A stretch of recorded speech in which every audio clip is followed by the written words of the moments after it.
Hey everyone, and welcome to the Prater podcast, where our aim is to connect our global family of Sovereign Grace churches with our executive director. Mark, you came prepared and ready to talk to us about a topic that is on your mind and heart at the moment. And you want to talk to us about a pastor's happy marriage. Why do you want to talk about a pastor's happy marriage? Well, I want to talk about, first of all, because I think we see this in scripture really for all marriages, but I think it applies especially to the pastor. And for example, you find it in Ecclesiastes 9:9. Hmm. So, as you know, throughout this entire book, the author has said several times, life is vanity, right? We have a Hmm. vain, short life. But he says this in chapter 9, verse 9: enjoy life with the wife of your love, whom you love. Excuse me. Let me start that all over. Enjoy life with the wife whom you love, all the days of your vain life that he has given you under the sun. Here's why: because that is your portion in life and in your toil, to which you toil under the sun. So God has given us a portion, as it says there, really a gift in terms of marriage. You got to remember that our Bibles begin with a marriage and end with a marriage. They begin with a marriage in Genesis 2, verse 24, where God establishes the institution of marriage and he gives it as a gift to his creation Hmm. for all. And here in Ecclesiastes 9:9, we see another gift that he's given us in this vain life, and that is for spouses to enjoy one another. In the context of marriage. And that enjoyment, that joy and delight in marriage is actually a gift that God has given us. Now, of course, that applies to anybody listening, to any married couples that are listening to this podcast or reading it. But I think there's a real impact that a pastor's happy marriage can have on the Hmm. life of his church, and it not only authenticates who you are in terms of a gospel man and gospel woman, but it also authenticates any teaching you do when it Hmm. comes to marriage. And that teaching isn't Sure. limited to standing behind the pulpit, how a pastor and his wife live out marriage through all of its challenges and joys, but yet there's delight, has a real impact on the life of a church. Yes, excellent. That is a important and wonderful topic, and it's always wise to use more Ecclesiastes on the podcast, in my opinion. Yes, it is. So, talk to us about an illustration you were thinking about recently, an illustration of a pastor from church history. I do. I want to tell the story of Richard Baxter and actually his wife, Margaret. If you don't know Richard Baxter, he was a 17th century Puritan pastor who pastored in Kidderminster, which is in southwest Birmingham, England. And Margaret Charlton, who would become Margaret Baxter, grew up in a wealthy home in Shropshire, England, just a few miles from Kidderminster. And she was actually converted to Christ under Baxter's preaching. They were married in 1662, just 2 weeks after Baxter and 2,000 other Puritan pastors were excluded for being nonconformists, meaning they wouldn't stop preaching the true gospel. So, known as a key leader in the among the Puritans, Richard Baxter was dogged by spies until 1668 when toleration was actually legalized. He was the frequent object of slander, and on one occasion he was actually arrested and imprisoned. He and Margaret went to live in London, where they were forced to move from house to house frequently, partly because of this persecution. And sometimes they lived in what only can be called sort of not so good circumstances. Hmm. One gets a good idea of Margaret's mettle, Mettle, when Baxter arrives home one day and tells her, "I'm going to be in prison," which he was in 1669. Hmm. And then he reports this. Margaret said, "Well, I will cheerfully go to prison with you." So that's what she did. She went to prison with her husband. Despite the fact that it was illegal for Baxter to preach the true gospel, Margaret more than once used large portions of the wealth that she had inherited to pay for chapels to be built in which Baxter could preach the true gospel.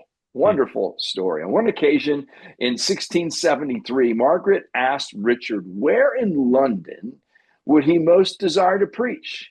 And he told her of an area in London called St. Martin's Parish. And he said he wanted to preach there because there are at least 40,000 or more that couldn't come to church.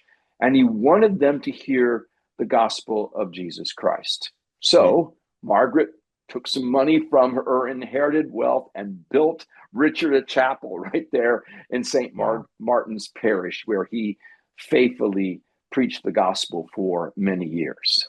Now, despite the challenges that Richard and Margaret faced, they had a very happy marriage. And so, Hmm. what was their secret? And Michael Haykin says it this way. You know, Michael Haykin, a wonderful church historian, he says this. First, they followed the advice Richard gave in his Christian directory when he urged married couples to delight in one another. When Hmm. husband and wife take pleasure in each other, it unites them in duty. It helps them with ease to do their work and bear their burdens. And he Hmm. quotes Proverbs 5, verses 18, 19. Rejoice with the wife of your youth, a lovely deer, a graceful doe. Let her breast fill you at all times with delight. Be intoxicated always in her love. Proverbs 5, Hmm. verses 18 and 19. Then Haken says this. Then they had a tremendous agreement about what ultimately mattered in life. Here's a quote. Nothing causes so near and fast and comfortable a union as to be united in one God, one Christ, one Spirit, one church, one hope of heavenly glory. Hmm. So Richard and Margaret, they had a common God-centered vision for what they were called to do, to serve God's people. But in the midst of all the joys of that and the suffering and trials they went through, they had a happy marriage because they purposed to delight in one another and to delight in their marriage. And it's just an example of how a pastor's marriage can have impact and effect. Think about not Yeah. only how Richard preached in the different churches that he preached in and the flock that he pastored, but think about how Richard and Margaret's marriage influenced and affected so many people. That's a really wonderful story, It is, yes. and illustration. If I ever go to jail for preaching the gospel, I only hope I can take Kate with me. That's Amen. the at least you can have that. Yeah. So, uh, so appreciate that you are seeking to encourage us in our marriages. So before we end this episode, give us some thoughts about how a pastor can further cultivate this happy marriage that we're talking about. Yeah, let me just give you a few practical thoughts and ideas. The first one is cultivate input, meaning that you Hmm. should ask each other for input just to find out, how you're doing in delighting in one another, how you can grow. So I looked at this. I have some notes from 2005 when I Hmm. was just drawing Jill out about some input, how I could just grow as a husband, how we could have more delight in marriage. Here's a quote from Jill. She said this in 2005, 21 years ago. When it comes to your day off, which is Mondays, I don't see an enthusiasm that says, I get to spend the whole day with you. So I point that out because sometimes our path to delight in marriage is not a Hmm. happy path.